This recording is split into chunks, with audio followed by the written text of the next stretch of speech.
All right, we're going to try this all over again. Welcome back to Generator 2.02 on YouTube, I guess, for tonight. I don't know. So what happened if you're just joining and you're just like, hey, what's going on? What happened? I overloaded my computer. So truth be told, you've been watching me the past couple of weeks. I'm trying to stream in both horizontal and vertical mode using the new beta software from Ecamm, and it works great. Don't get me wrong, but I think with everything that I try to have going tonight, because it's a special episode with Renee Robyn, I have Lightroom open and Optics open, and I'm driving multiple monitors, and I've got her stuff coming in, and it's all set and ready to go. Basically, my graphics card just went, and there's nothing I can do about it. So the easiest thing to do if you guys want to watch something and not have it stutter every 5 seconds is to just start it over. So that's what we're doing. All right. So we're back. Welcome again. As always, I am Matt Stagliano, and tonight is going to be a really great episode. The reason being, my friend Renee is here, and she's going to join us in just a second, but I need to, while she can't say anything and she's in the green room, I'm going to say some really amazing things about her, because if you don't know Renee, and yes, the things she's showing me in the green room camera. So if you don't know Renee, she's probably one of the coolest people that I've ever met. Incredible creator, incredible photographer, better digital artist, uber nerd, like coding geek, everything that you want in the coolest person ever for photography and graphic design and computer software, and just, really cynical look at the world. Oh, it just makes my heart swell. She's my good friend, and she's here tonight. We're going to talk all about Boris FX Optics. I'm going to show you some projects that I've done. She's going to give you some demos of the new features, and if I can coax them out of her, maybe get some really cool stuff for you guys. So, all that being said, I want to welcome to the show Renee Robyn. Renee, how are you, my friend? I am good. How are you? I'm all right. Thank you for the double finger salute. That was amazing. It made me feel You're super welcome. Close to you. Yeah, so close to you. I can't do that on camera, but I can do it from the green room. Yeah. Oh, and it was live. If and in people 4K. can't see it, does it? It's like a tree falling in the forest. No one is around to hear it. Oh no, I record everything. I'm kind of like the government, right? I record everything. There'll be something that I'll be able to fish out of that for some reason. Anyway. Fair enough. Ain't scared. Well, welcome back. It's good to see you again. Yeah, it's good to be back. I know we're not going to get to have our bourbon at WPPI, but we're going to be able to spend some time here tonight. I hope you have your tea for that thing going on. Yeah, right? I do have the tea. Yeah. The I just traveled on an airplane lurgy. Yep. So you've been on the road. You said you had jet lag, and I know there's been a ton of storms in Canada. What happened? Just trying to get out of Newfoundland took an extra almost 10 days just because of storms. And then we were flying with the cats. So if it's human beings, I'm willing to kick human beings down the road, just be sleep in an airport for 2 days. Who cares? It'll be fine. You're just going to smell bad and people are going to hate that you're grumpy. But other than that, but when it comes to creatures and animals, I'm okay, because I was going to say I famine them, which is not the right word, but that's how they perceive it for sure. I don't give them food or water for 8 to 12 hours before we fly, because it's 12 hours of flying to get from Newfoundland to Edmonton, and then another hour drive to my house from the airport. And so, they get no food for 24 hours and they're just so miserable. And so after we've, basically pulled them off food and water for 12 hours, head to the airport. Oh, your flight's canceled. Crap. Do you want to get in the next one in 8 hours? And I'm not going to leave the cats without food for 36 hours. That's not happening. So how about the day after that? And then the day after that, there was another storm. And then same thing. Can't go this next day. How about the day after that? And there was another storm, and it was just man, seriously. So it was an adventure. Did you start to see the same people trying to reschedule flights? I assume that there were a lot of people kind of heading in the same direction. Was there anybody else stuck, or was it just because of the animals? that you were stuck? It was, I mean, like, so if it was just like, it was just like the human beings, Yeah. then it wouldn't have been a problem to just catch the next flight 8 hours later. Gotcha. So it's because of the cats that we would stay the extra day. And then that's how we would wind up getting screwed by the next storm that was coming in. But yeah, like the snow piles on the side of the house right now are over 12 feet high. Oh my God.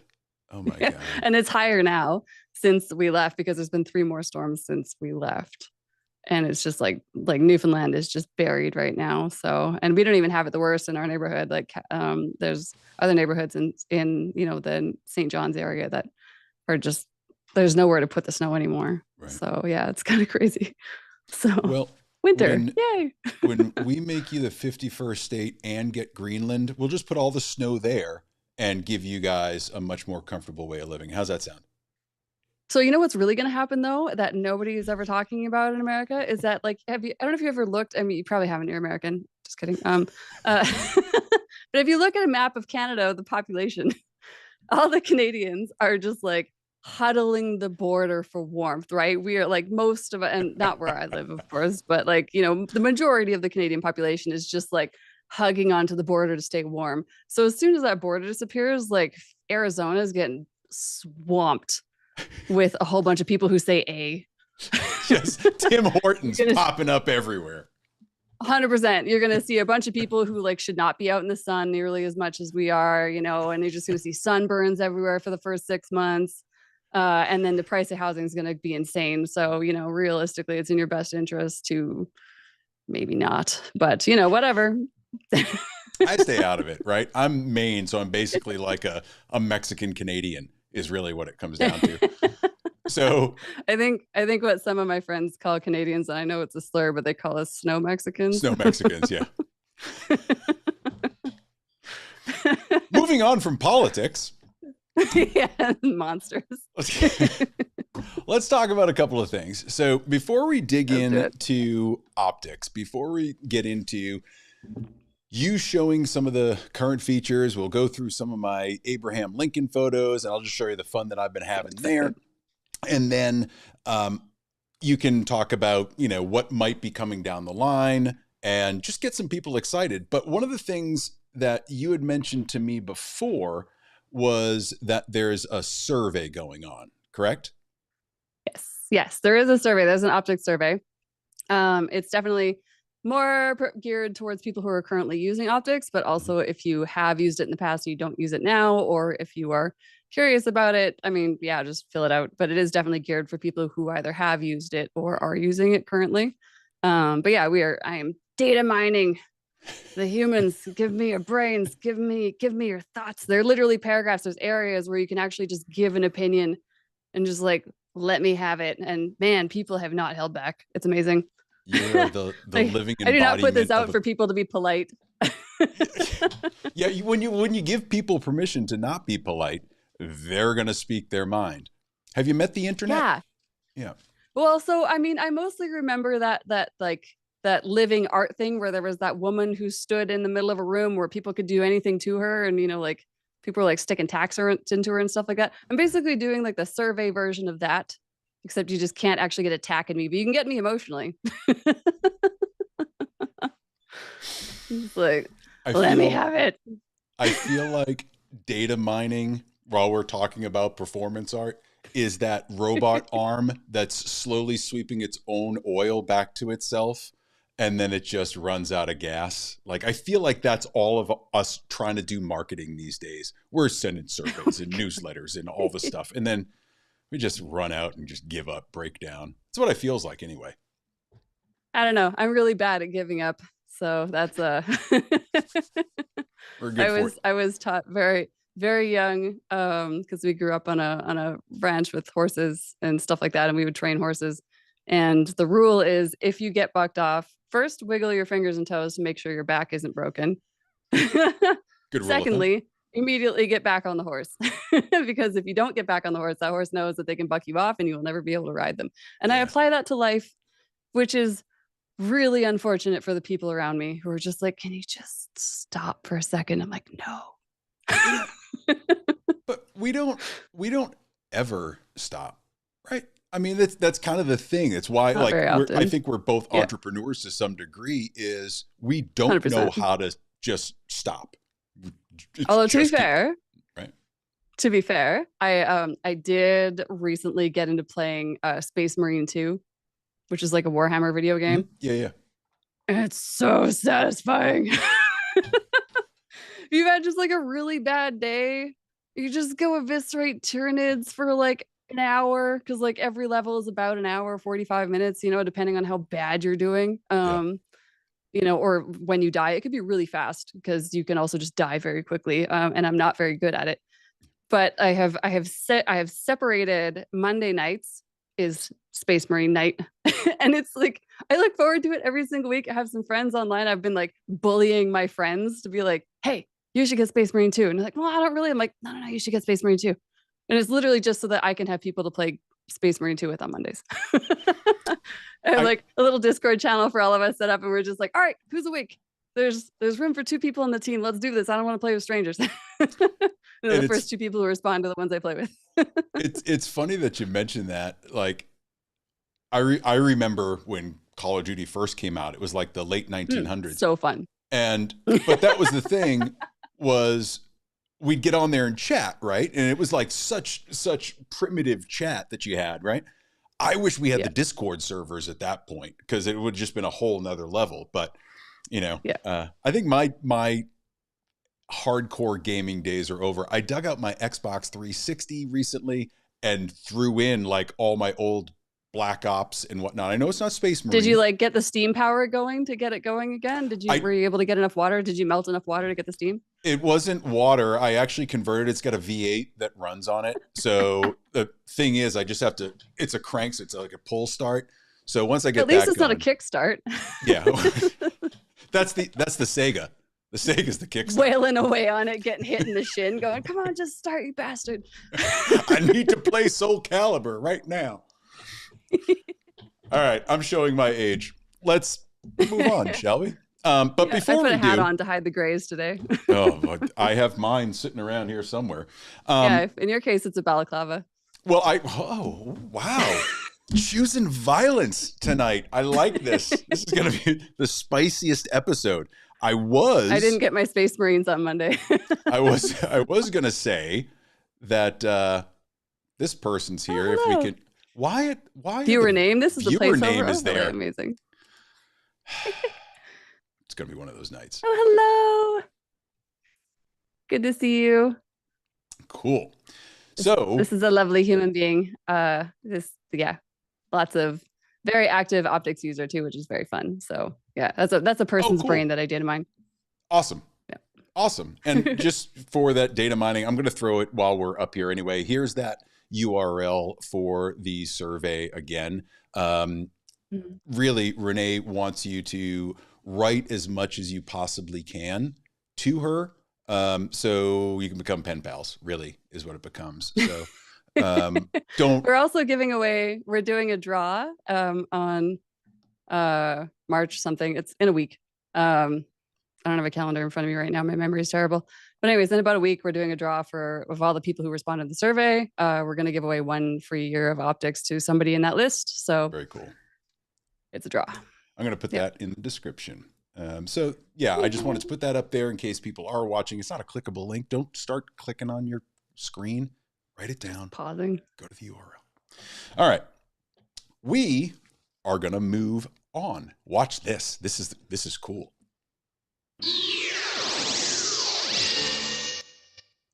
Wasn't that cool? I'm trying to get that reminds me. Yeah. Trying to get their attention. Trying to. Like, something. What's the weird sound? It gives me Sega Genesis flashbacks. Do you see all of these segues and connections? You're getting it, right? So yeah. Although it's ovals, not rings, but like close enough. You know, it's like a little bit of Sonic and Tails in there. I knew this is gonna be a long night. It's gonna be a long night.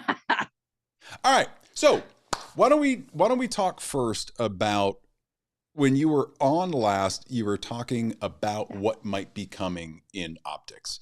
And then a few months ago, Optics 2026 was released, and Bella Kotak on on the front of it. And I'm going to bring up really, really quickly. I have somewhere here, right here, Boris FX. Yeah. So on the site, Boris FX Optics is listed under products, and then over here, photography. Yeah. Right. And then I also have Crumple Pop, but we can talk about that some other day. But yeah. So Crumple Pop is great. Crumple Pop is amazing. 10 out of 10. Yeah. For anybody who does audio, this is like legitimately not a pitch because I don't work on that team. So it's irrelevant to me, but I love that app. It's funny. I use it all the time. I keep it as my little secret, mainly because I was using Adobe Podcasts and I was using some of the built-in tools that Final Cut has and whatnot. But as a standalone and as a plugin for Final Cut, Crumple Pop like that does everything. And I love the fact that it's standalone because I can use it in Audacity, I can use it in Logic, I can use it as a plugin in Ecamm, which I tried. But boy, oh boy, does my computer not like that. All the real-time processing that goes on, man, oh man. It's a little beefy. Yeah. You gotta have like the sumo wrestler graphics card for that one and be like, let's do this. Yep. Yeah. This little you need like the big graphics. Yeah. That's not gonna work. Yeah, so it's fine. Anyway, so optics is really incredible. If you want to learn all about the ins and outs and features and all the marketing jargon and all the cool stuff, go here, Boris FX /products/optics, and you will get to see really cool stuff by incredibly cool people and really see just what this tool can do. So I'm going to bring it back to you. Whenever you're ready to share, you let me know. And I'll throw you up on screen here and we can talk through some of your favorite stuff that you're seeing in optics. You kind of 100%. Ready to go? Yeah, let's do that. Hold on 1 second here. Things just vaporized on me. Let's shrink you down. And for everybody that's out there, if you're seeing this, jump in the chat, join the conversation, ask questions. This is all live. So if you can get in here, right? So Yali is saying, and hello to you too. Yay. So if you're here, join us, get in the chat, and we'll be able to respond to anything you put on the screen. So, God, I'm seeing all these images come through. These are amazing. Yeah, they are definitely Adobe stock. I don't take portraits. It's nice. Yeah, this is all Adobe stock stuff. I don't know why I don't use my own images in these more often. It's the usage fees that Boris FX wouldn't be able to afford for all of that. So the licensing. Well, sometimes I do, but yeah, other times I'm just like, oh, I have this like really niche problem that I need to solve. And it's going to take me longer to like dumpster dive hard drives to find the shoot that did that thing because of my organization, my hard drives is against the Geneva Convention. It's terrible. Yeah, it's not great. But anyways, and then I'm just like, I can just hop onto Adobe stock and just like in like 5 minutes. I'm like, cool, I got an image. Nice. Next, let's go. Yeah. Whereas doing my own photos is just like, okay, now like, oh, and do I have permission to do that with these images? And then I got to go check in with the model and like everything. Cause yeah. I mean, I'm always going to ask, right? So that's the other thing is that like, people sign an agreement saying that I can do whatever I want with these photos, but I'm still going to ask. I always do. I'm still going to be like, I always you do. Cool? Yeah. Cause I just feel like that's like the polite thing to do, So yeah. And I'm like, it's just faster. Anyway, so I duplicated the layer and converted it to a smart object because working with smart objects. Hold on a second there, Education Marie. So scale back.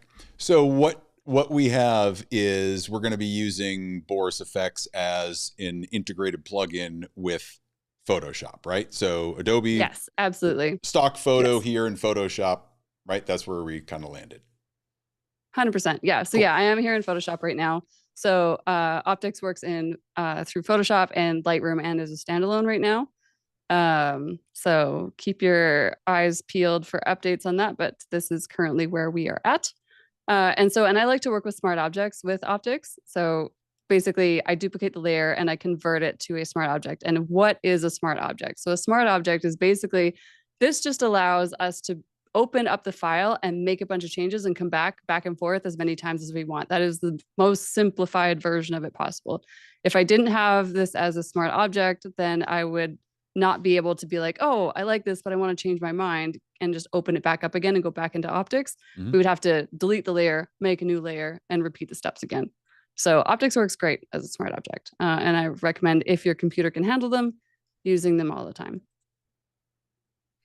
So we're going to go to filter and into optics, and we are going to walk through some very exciting things.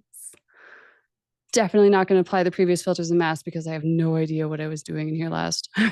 And I love this part, right, where I get to see the stuff that you do. And this is the stuff that, like, I take notes for everybody out there. Watching Renee do things that most of us would have absolutely no idea how to do, and she does it very quickly. Pay attention. If there's one thing in this whole darn podcast that you actually listen to, listen when she's talking, not when I am. All right, please shucks. Continue. Cool. I appreciate that. Okay, so there's a ton of new features that I'm really excited about. One of them is, of course, the new user interface. So if we go to workspace, there is the classic view, this is the old school one, and I just blew it up because that's what happens sometimes. We're going to go reset all. There we go. And classic. So this is what you're probably used to if you're a longtime optics user.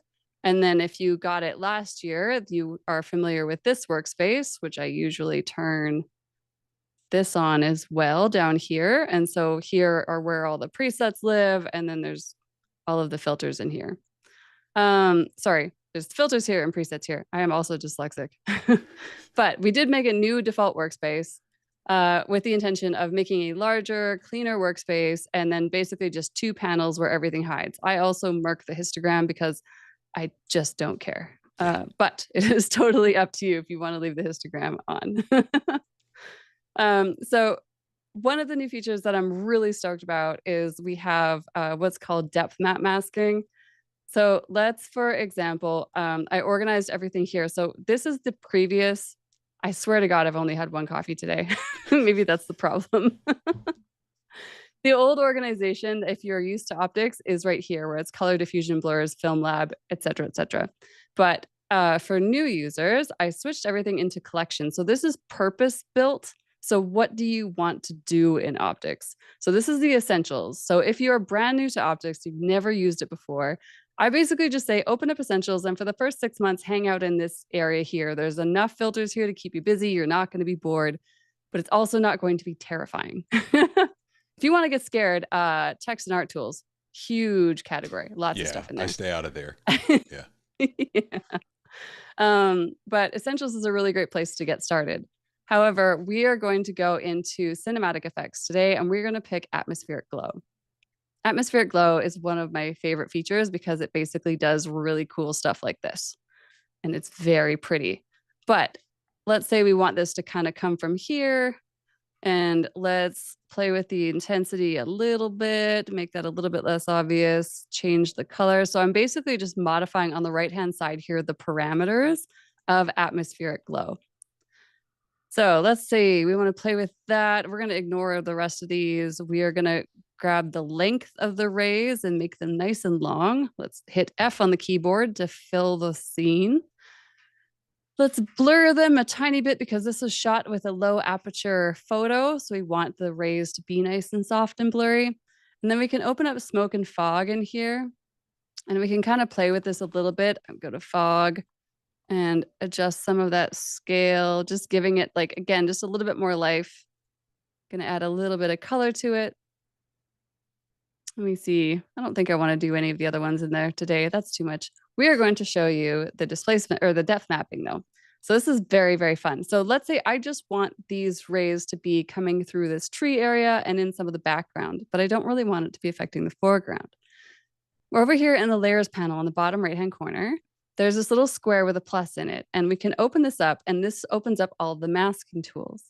And so in here, if you hover over the tool, this will take you to a video. You can just click it and watch it. So you can hover and you can go to see all of the videos on how this all works.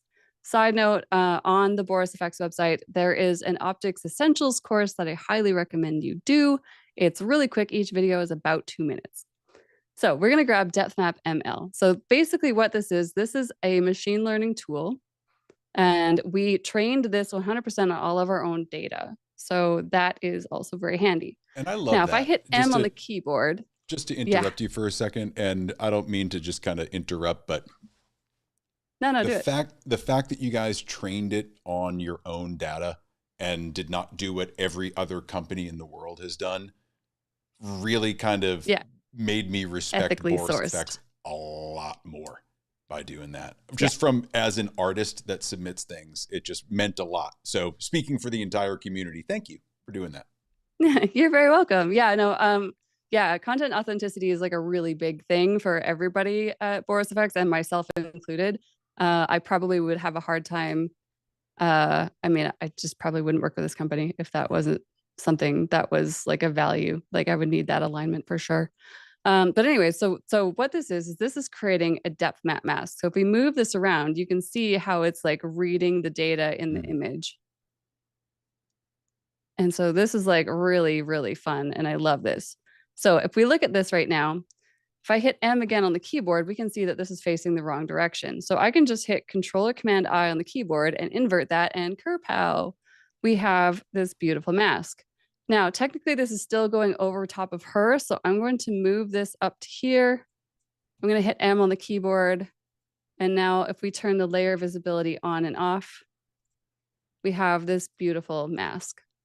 There is a very handy little tool here, though. Sometimes the edges can be like a little bit jarring because, again, this is made on content authentic stuff. So we didn't do the nano banana thing, which is like trained on everything of the internet. So our mask edges can sometimes be not quite as precise as we would like. And don't worry, we're working on that. But what we can do is there's this little blurry square here on the top. So if I took my glasses off, it would look the same. But basically what I'm going to do is I'm just going to drag this up and I can blur this, but I can also change the direction of the blur. So there's an inner blur, which is this one here, which is probably the one that I'm going to pick. There's an outer blur, and then there's this big one here, which is not the right one. So every single image is going to have different parameters of what is going to look best for that. But essentially, this is how we can get beautiful atmospheric depth into these images. And we can also do this with color grading. We can do this with sharpening. We can do anything we want with this. So if we wanted to like add a new layer, and let's just like really have some fun here. Let's go to essentials and let's go to color correct.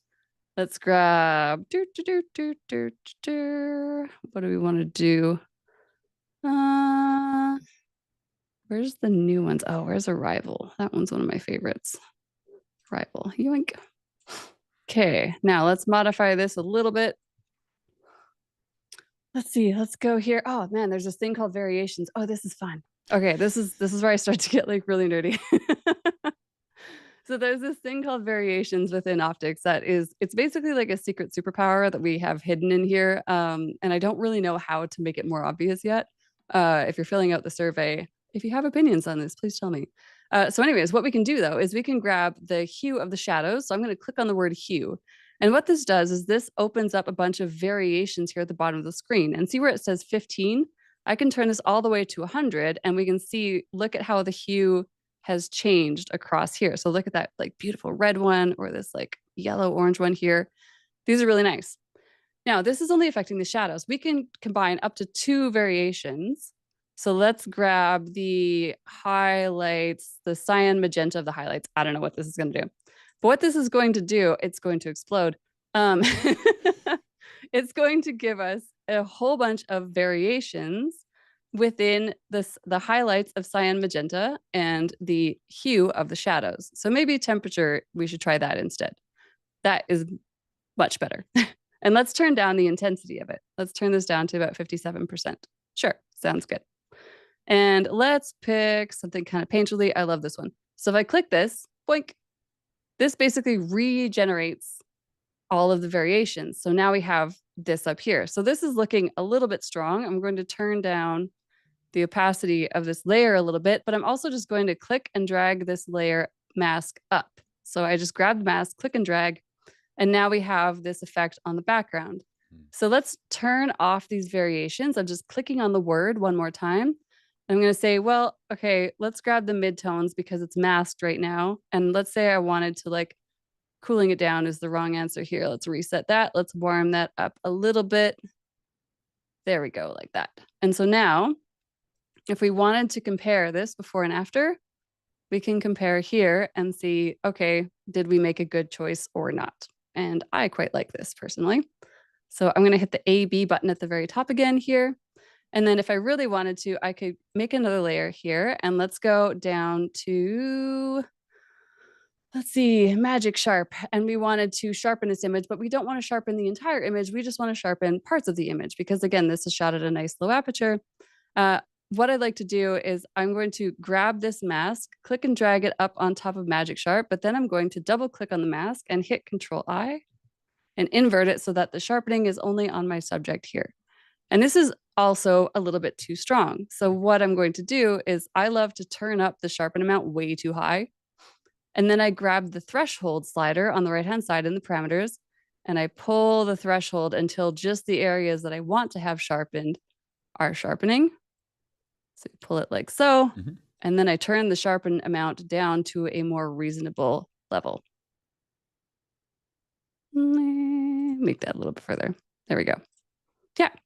And that's very quickly anyways, how I like to do this. So if we just go before and after, like so. So that's one trick. So much to say. So a couple of things here. It's beautiful, right? And the fact that you're able to now create depth maps for certain images, right? So it's not going to work perfectly all kinds of images. On every image, right? Every portrait doesn't need a depth map, but landscapes where you're, something with interest in the background. I disagree. Portraits look great with depth maps. Depends on the portrait, but I think depends what you want to do. Depends on what you want to do. Let's put it that way. So I think traditionally though, as people start to get into optics, you being able to understand what a depth map is doing for your masking is huge. Because I know for me, when I'm masking, we can now separate out lips from eyes and hair. And sometimes the hair is good, sometimes it's not.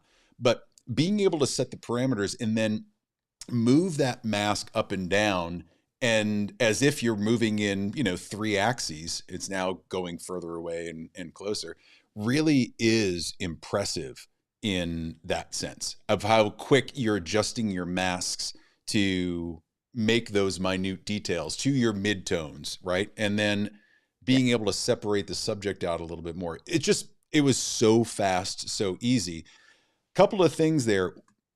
I'm sure as a newer user, learning a couple of the key commands is going to be huge in terms of navigation, right? So spend some time with some of the key commands. And then one of the questions that I have when I'm working, and this is more of like, how can I do it better, is when I have a depth map or I have a light source, you have a source point that's generally sitting somewhere off the image, right?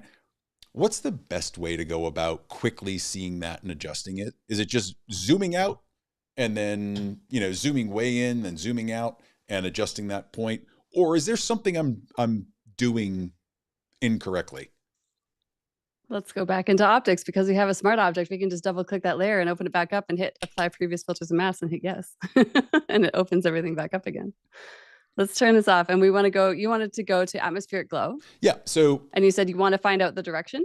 So that top right point, right, which is your source point for where this glow is coming from. Yes. When you're moving it around, if you wanted to really set it off, which is off the screen, is there right, you run out of mouse room, you run out of real estate here. What's the quickest way to kind of make that image smaller so you can see where that source is coming from? Is it like literally up, down, plus and minus on the keyboard? These are the keystrokes I didn't know, right? So super plus and minus, simple. or you can scroll with the wheel on your mouse, but the plus and minus on the keyboard is more precise. See, that's it. And then if you want to make it fit, you just hit F for fit.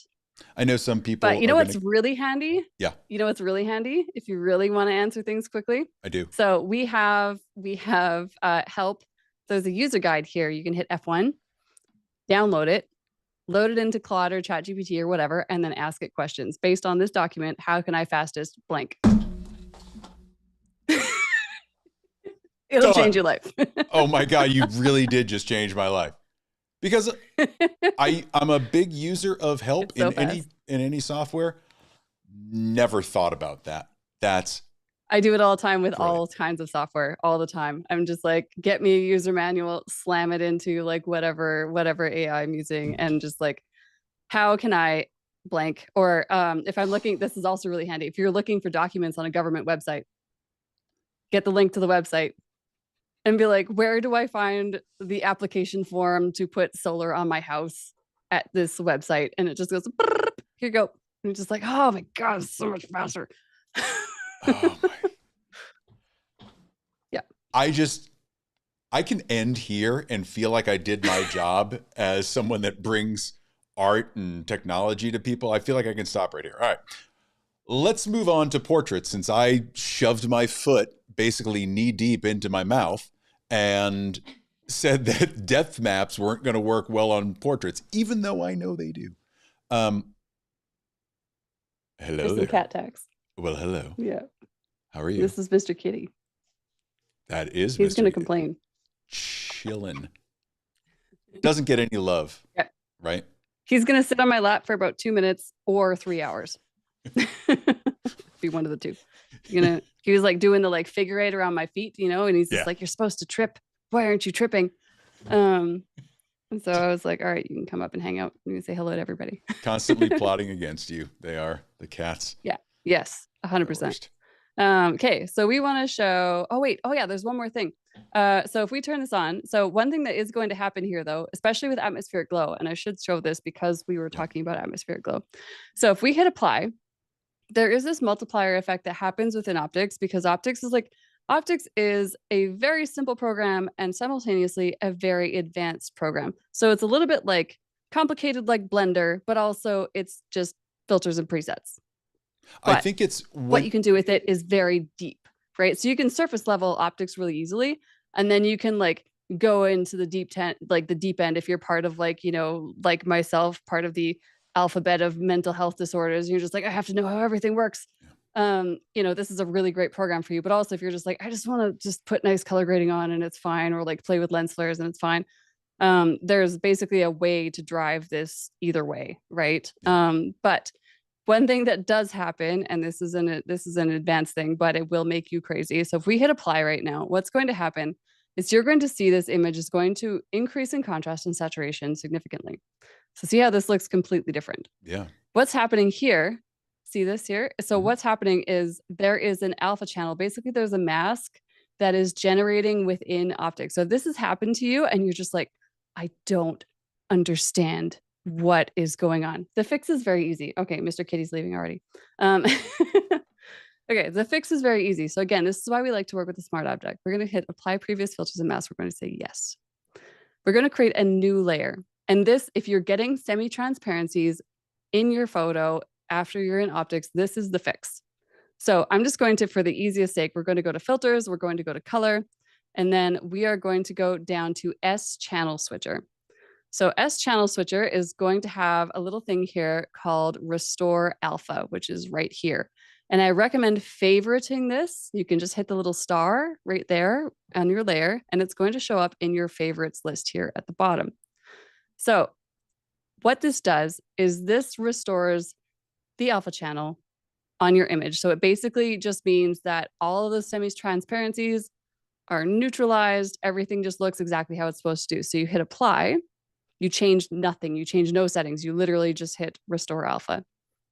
And this is going to correct, ta-da, and it looks exactly how it's supposed to look. So that,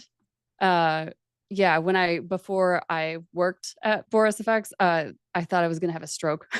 When I first found that out, I was just like, why? And so if you don't work with smart objects, you don't run into that problem. But if you work with smart objects, you're going to run into the semi-transparency problem. And so I was just like, fine, there's just going to be certain things I don't use smart objects on. But now I don't have to give up my addiction to smart objects. So we're good. Yeah, I've never run into that. We want to, I've never run into that, and it's awesome that you showed the fix on that. Give it time. And I did favorite the restore alpha. And I had to write that down because I'll run into that at some point. I think one of the things I was going to mention when you were talking about the depth of optics, when I first started using it, it's insanely overwhelming because it's so deep and you have so much control. The great thing I like about that, though, while the user interface in that, a year ago was a bit more challenging, way better now that you have the essentials and you have the looks and you have a different navigation system.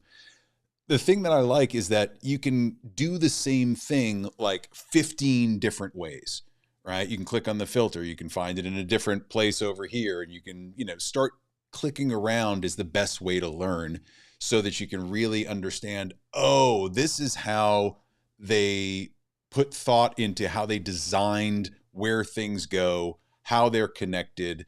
I find that once I started to get it, like what the developers were doing, I was like, oh, okay, that makes so much more sense. I've asked you how many questions about stupid parameters, and you're like, dude, it's like scroll, it's right there.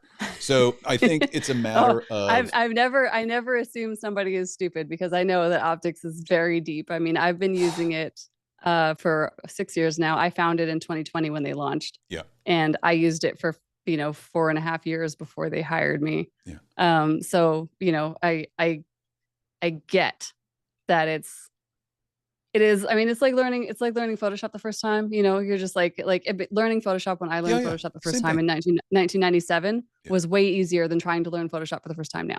Yeah, 100%. There's no comparison. So these types of programs where this is built for people who love control. Like I always tell people, they're like, well, who is optics for? I'm like, for the person, for the first time they saw Photoshop, they were just like, oh my God, yes, this is possibilities. Or people who got into 3D software. You open up Blender the first time, you're just like, my people, like this is the kind of software for you, right? But then also there are ways to do things simply as well. Right. We just love the people who love to play. This is there's features in here that just don't exist anywhere else outside of VFX software. Seating, time, right? All of these things that I'm never able to do in other places. And we can get into that some other time. And I'll show you what I did in the link and stuff with that. But let's get back into portraits because you're on a roll and I keep interrupting you. Oh, I'm totally fine. I'm good with all of that. Hold on a second here. Let's move this out of the way. You guys are going to see my head going back and forth from monitor to monitor here. It's like the light is in my eyeballs. But anyways, I feel like a moth. All right. Okay. Convert to smart object, filter, optics.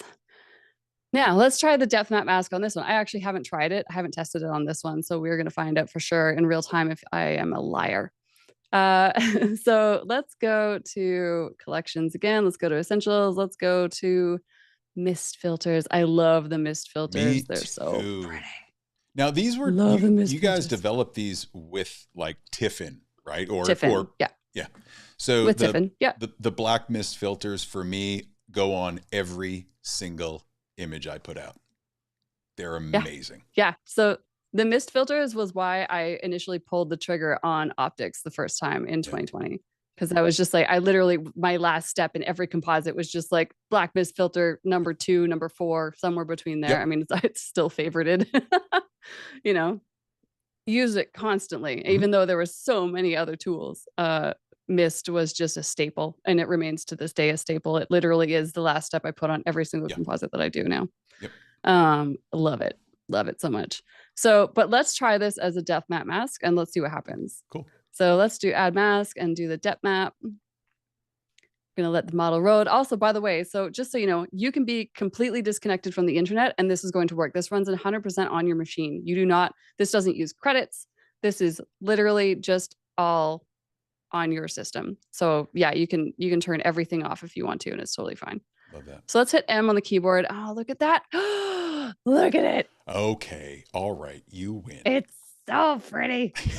Love that. Okay, let's invert it and let's get that kind of, because I don't want it necessarily on the foreground. And we can also let's turn up the saturation just a little bit. I mean, it's hard. This is like a perfect image. I don't really even know what you would change on this, but let's like adjust that brightness just a little bit. And from the standpoint of like, you know, a parallel in Lightroom or Photoshop is like, you can select sky, select subject, right? And then you can dive even deeper with, you know, hair and eyes and whatnot. But I love the fact that you can change this so quickly on the fly, and you have so much more control over the masks and what you can do with it. I just love how quickly you can get all this stuff done. Masks are like my arch nemesis, and I think they're everybody's, but like, this is amazing how it does this. I love a good mask. I am so persnickety on like a good mask. Like, cause I used to, back in the olden days, please I used tell to us. cut out I used to cut out every single one of these leaves by hand using a textured brush. So I would zoom in super close, like this far, and I would make a textured brush that matched the texture of the leaves. So I would make a textured brush based off of this leaf, and then I would go in and manually, inch by inch by inch, top to bottom, cut out everything by hand.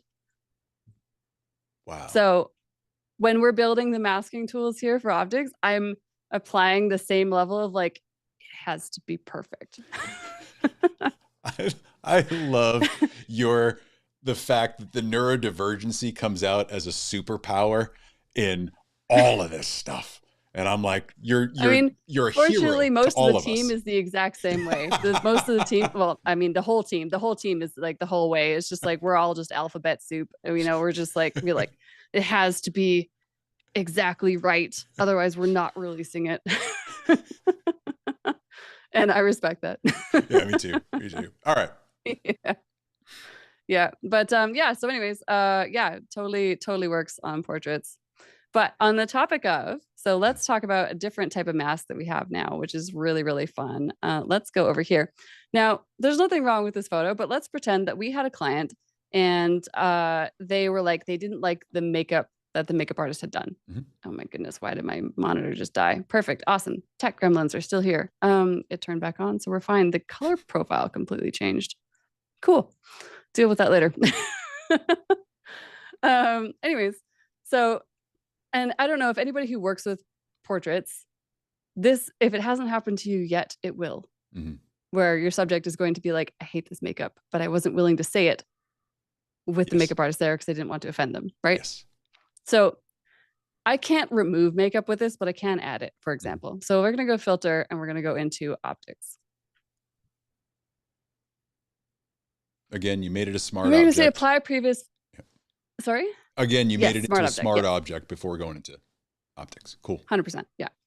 Yeah. Always. Okay. So now what we have, which is really nice, so we can add mask and we have face ML. So basically what this does is this segments the face into eyes, lips, eyebrows, etc. And we can affect all of these things independently. And see here, even the teeth are separate in that little bit of gap that's there. So that's really nice. Mm-hmm. So let's say, for example, our subject wanted to have a little bit more lipstick on. So I'm just going to hit Control or Command on the keyboard and select both of them. And now what I'm going to do is I'm going to go up to that little blurry square and I'm just going to soften the edges of that mask just a little bit. So now I'm going to go to here. And I'm going to go to gels and let's grab not a deep orange. That's not going to look very nice. Let's grab a nice light red. That is super red. Holy noodles. Cool. Wow, opacity. That's Vegas red right there. That's Vegas red. Yeah, that is, this is killed her husband in the library with the candlestick. So you're saying she's single. But anyways, I'm saying she's probably 15. So I don't know. Oh, Jesus. But anyways, so let's go to preserve highlights here and let's turn this all the way up. So see what's beautiful about this is see how this is like, it just very delicately and really quickly, basically created this beautiful lipstick on her. And the preserve highlights is what does everything for me. Like this is like normally how it would look. And then with the preserve highlights, it's just like, it's already done. It looks amazing. So let's go from here and let's do one more area. Let's grab a new layer and we're going to go to face ML and we're going to grab the eyes. So now what I want to do is I want to affect around the eyes. So not necessarily the eyes themselves. So this is where we're going to get into slightly more complicated masking. And again, the dyslexic brain is going to completely get me on this for sure. But first things first, let's grab, let's go to skin tone. I know where they are, skin tone, there we go. Perfect. And let's grab this. So now what I want though, is I want to invert this. I don't necessarily want this to be on her eyes themselves.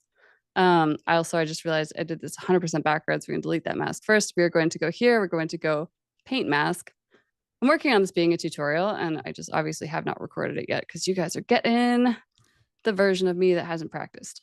So we're workshopping it here. We're figuring it out.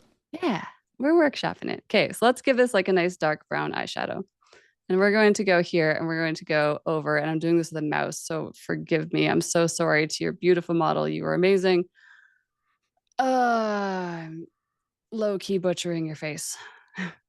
Now, we are going to go here and we're going to hit preserve highlights, which is going to make a really big difference. There we go. Wow. That already looks really nice. But let's say we didn't want to be very careful. We were just like, meh, we just went over. So what we could do now is we can create a new mask and we can grab the Face ML mask. We're just going to select the eyes here. So I'm going to hit Control and click those and like soften that a little bit. Now, if I select here, we're going to see that, okay, nothing is happening. Why is nothing happening?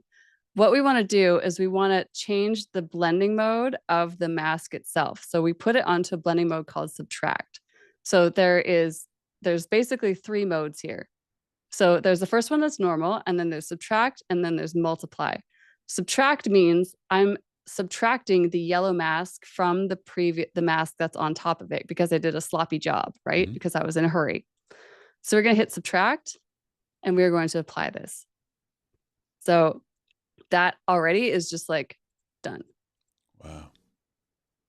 So let's go from here. Let's have fun with this. And let's pretend that our subject also has decided she's gone through a breakup and she's dyed her hair, but her hair wasn't dyed at the time that we did the photo shoot. And she would really like this to be able to match. Mm-hmm. Cool. Let's do it. Let's make a new layer. Let's go to gels again. And we're going to say this is like a pretty crazy breakup. So let's give her some nice, let's see here, that kind of hair. Let's hit preserve highlights now. All right, so this time we're going to use what's called easy mask. So we're going to grab here and I'm going to say, I want this to be all in the foreground of her hair here. I want this nice red hair coming up through here, but I don't necessarily want it in here. She's like, you know what? I'm only doing the front, you know, like I still have a job. I still got to be professional. So we're going to not put all this stuff here, but we're going to give her some attitude for the weekend. So let's do like so, and we're going to hit enter. Okay, so this is what it looks like right now, which still, you know, it doesn't quite look the way that I want it to, but we're going to get there. First things first, we're going to duplicate the layer. And look how fast that mask was, by the way, like hitting M on the keyboard. Right. Let's get rid of this here. So I'm basically left and right mouse clicking, and I could do this with any color. I don't necessarily have to use red. I can change this if we want to something that contrasts better with the background so it doesn't blend in. Let's go. I'm partial to blue. Let's do blue. Bam. There we go. She has blue hair. Now we can duplicate this layer and the effect is going to be even stronger. So now I can go in with the exposure compensation and lighten this up. So let's make the back of her hair like a nice dark brown. So let's make a new layer again. Let's go into skin tone. There it is. Okay, and let's grab this. And let's just pick a nice dark color here. We're going to hit OK. We're going to make a mask.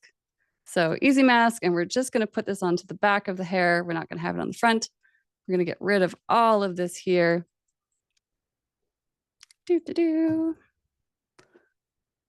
And then we have here, and we want to make sure we hit preserve highlights so that this looks really nice here. And then we balance this out like so.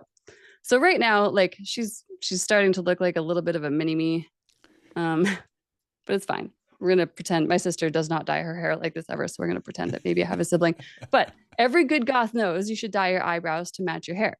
So we're going to make a new layer and we're going to say, all right, well, I want to make some nice, you know, blue eyebrows. So we're going to grab the Face ML. We're going to grab that and we're just going to select those 2 eyebrows. So we're going to hit Control. We're going to soften those brows just a little bit, probably too much. Let's turn that down to about 10. Go here, and then let's go to gels, and let's pick a nice blue. And that is far too strong, but that's okay because we have preserve highlights, which is going to make everything blend in nice and realistically, like so. And really quickly, you have yourself a goth girl. Wow. So this is an extreme case, right? Obviously, this is not something that we're normally going to do, but I'm trying to illustrate like really how quick this is to be able to do. And the thing that I liked where this... Oh, I'm sorry. I'll let you finish. No. Please keep going. I think the thing that I like is that you use two different methods to get color into the hair, right? You use gels for the blue, and then you use skin tone for the brown. So what's labeled is not necessarily, you know, what we would traditionally think is, all right, if we're going to use a gel, it's got to be applied to light, right? And it's going to be, you know, more of a color cast on something. And I wouldn't necessarily think about using a gel for hair. And nor would I think about skin tone for hair. It's just, I think we're so linear in our thinking a lot about how we use some of these tools. I just love seeing that you're like, oh yeah, we'll just grab it from here. We'll grab it from here.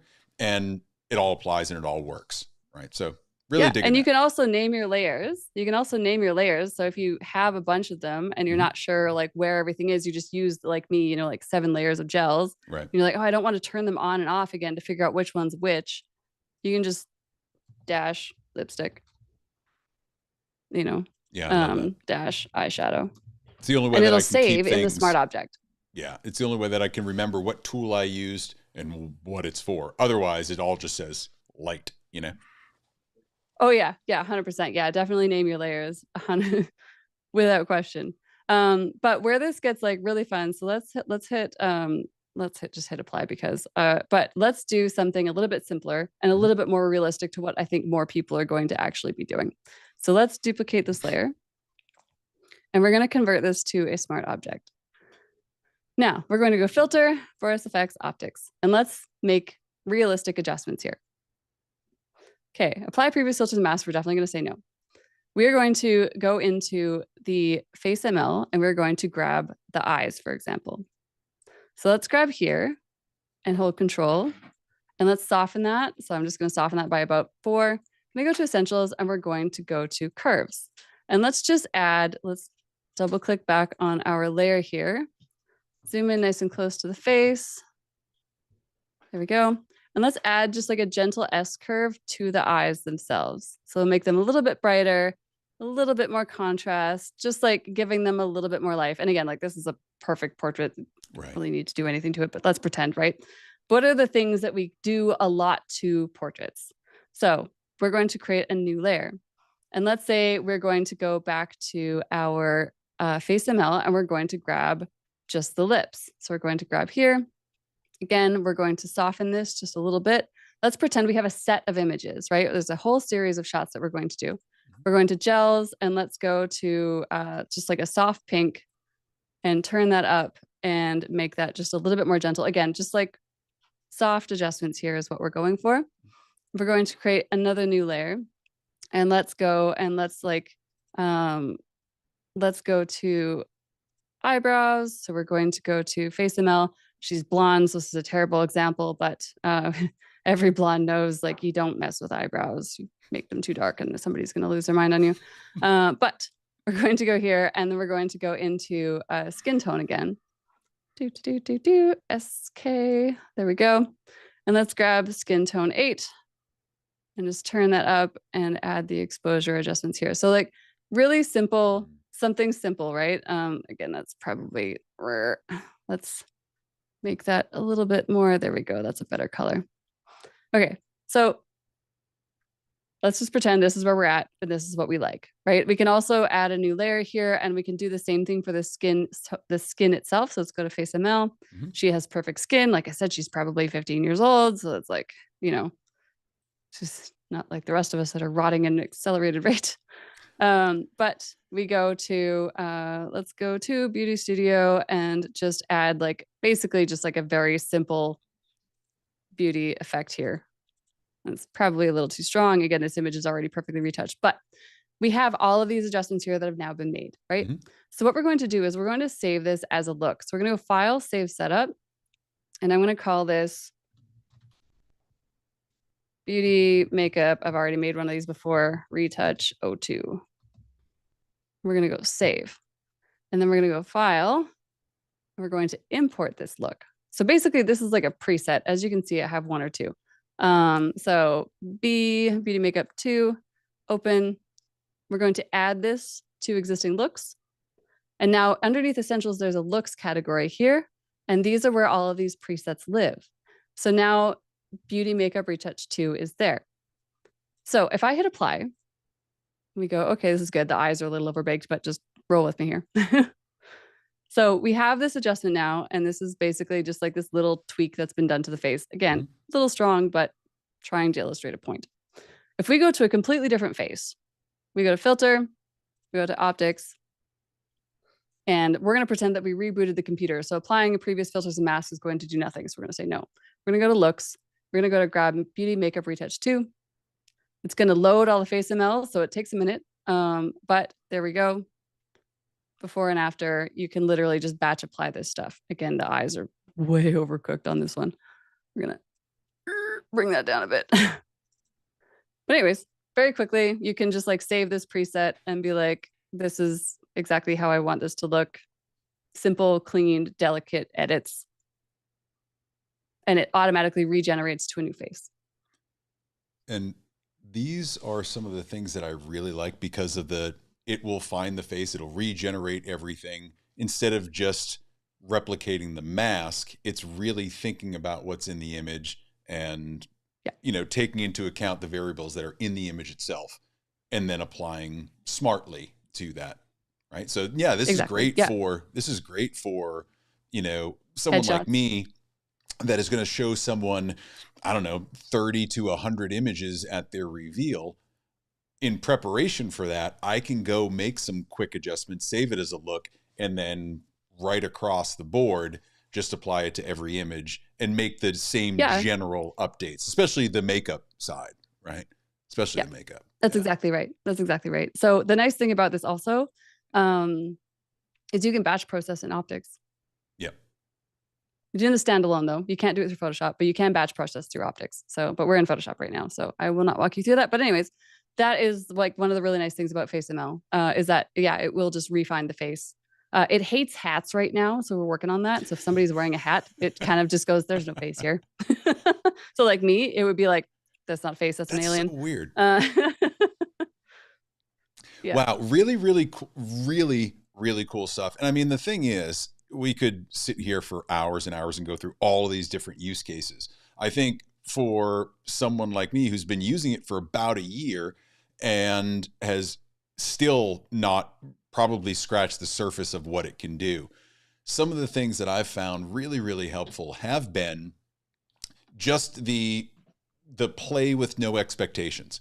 Throw one of your images in there that you just want to play around with and do different things to it, right? It's all non-destructive. You can just undo everything. So just go in 100%. There and play. Hey, I'm going to work in the background. Hey, I'm going to work on skin. Hey, I'm going to work on light, or I'm going to throw in certain effects like prisms or something that I've never used in real life. And it helps start to, for me anyway, it stimulated a lot of imagination about what I could do. And then when I encounter that situation, I'm like, oh God, I can do this in Boris FX. Let me just shoot for it and know what I can apply later. And it blows people's minds. So big thank you to you especially and Boris FX for making me look way better than I am in front of my clients. So I appreciate you. That's not true. You are as good as you are now because you can deliver. That means that you are as good as you say you are. That's fair. That's you can deliver consistency. If you can deliver consistently, you are that good. Yeah. We should do this every week. I need a dose of like being torn down and then built up at the same time. Right. I love this. It's my favorite kind of Stockholm syndrome. So I wanted to show you, if we could, is there any other features? Depth ML, Face ML. Is there anything else that you wanted to go through? but I really wanted to just throw up a couple of comments. There's one other feature I want to show you. Yeah, let's do some comments. Yeah, before you get started, let me bring this up. So I got a couple in here. Dennis is in here. Dennis. Hey, he's the best. Such a good man. I'm going to see you next week. He's your hype man. He's your hype man. Dude, one of the most supportive people in this industry, just genuinely wants people to succeed. It's amazing. So smart. Oh my God. When I know a lot about Photoshop, and then I like sit down with Dennis and I'm like, I don't know anything. I know, right? It's how I feel sitting down with you. It's how I feel. All right. And then how about looks in pets instead of people? Ooh, that's a really good question. So FaceML isn't going to track pets right now. We haven't trained it for pets. Okay. So yeah. Although I actually haven't tried it with cat. I just got myself a present. I got an 8512. That just from makes a store that good. Was like, yeah, they were ditching all of their rental gear, and I was like, yeah, I'll buy a cheap 8512. Hook it up, send it over. Anything 1.2 and so works fine. Yeah, right. It was amazing. And so, anyways, I took some portraits of my cats at 1.2, which means that their eyeballs are in focus and the nose is totally out of focus, which is very fun for me because I've never had anything this shallow before, other than my opinions about certain things about myself. But anyways, so I'm gonna test it because I haven't tested it on pets. Yeah. So you can save looks. You can save looks for anything, right? I mean, like that's just saving a tree of that's basically just saving a Photoshop action, right? So you can save it for anything. But FaceML, to the best of my knowledge, has not been trained on pets yet. So, but that's a good call. It is a good call. I'm gonna write that down. You know anybody over at Boris FX? Yeah.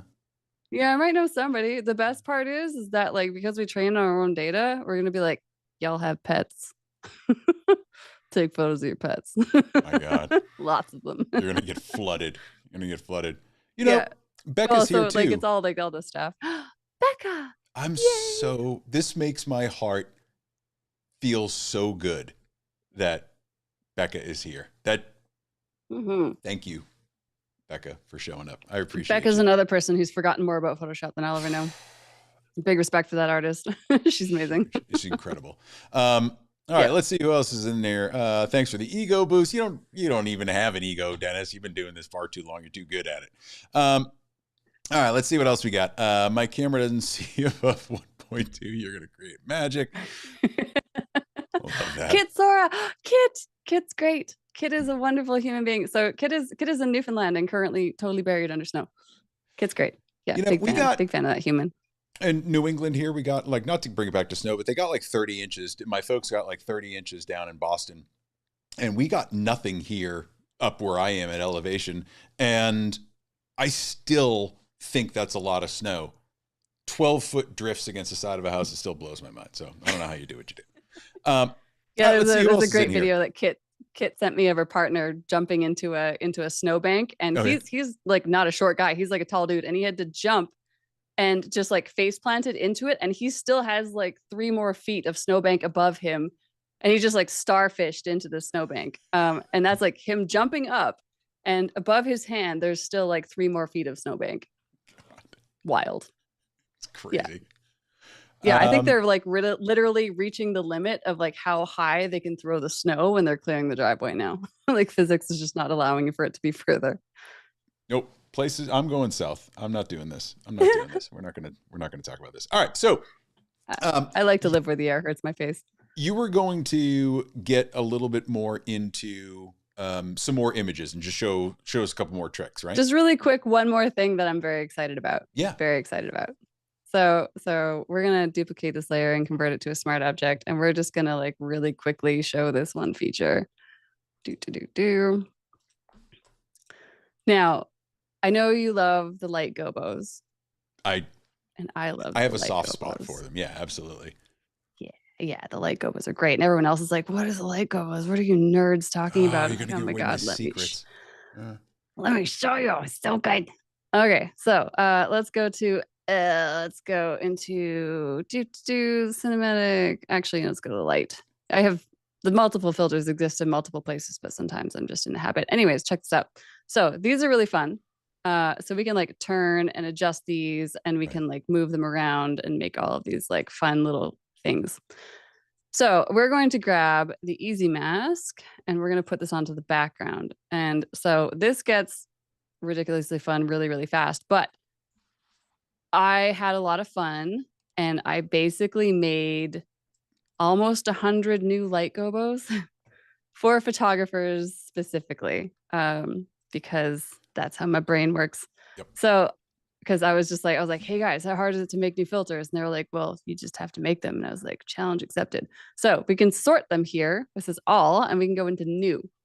And these are all of the new light gobos. And I made, so not all of these, some of these were made by other teams, but most of these I did make. There's a halo for the super nerds. Yeah. There's a heart. It's like a nice little heart here. And we can adjust how like blurry we want this to be. So we can make this like totally sharp.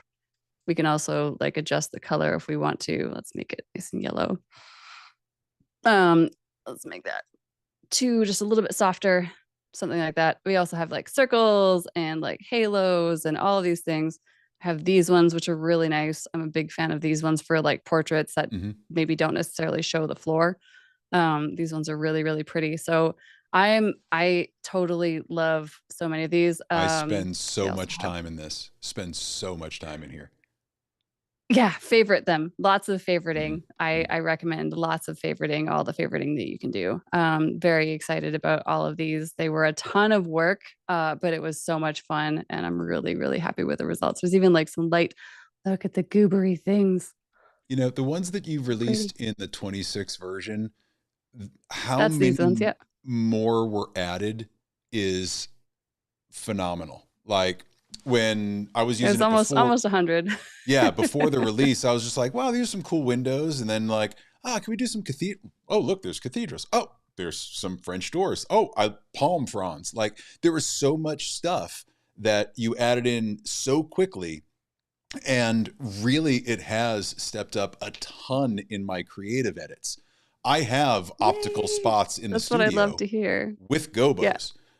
That's great if I'm in the studio. But if I didn't have the Gobo or whatnot, and they were just like, man, I'd really like to have wings or have a heart behind me or have a circle because that's part of my branding. Like, all that stuff just became infinitely easier by doing this. And you can, I'm sure at some point you can show people how to make their own at some point down the line if you have that capability to add it in. Right? Well, so you can right now. It's literally easy. You basically just make a black and white PNG. What? You have to save it as a PNG. Yeah. So see right here. See where it says Gobo and there's browse? You can make your own, homie. I'm so you just excited. load your own black and white PNG. Load it in. So I'm going to jump over here just for a second and sold on the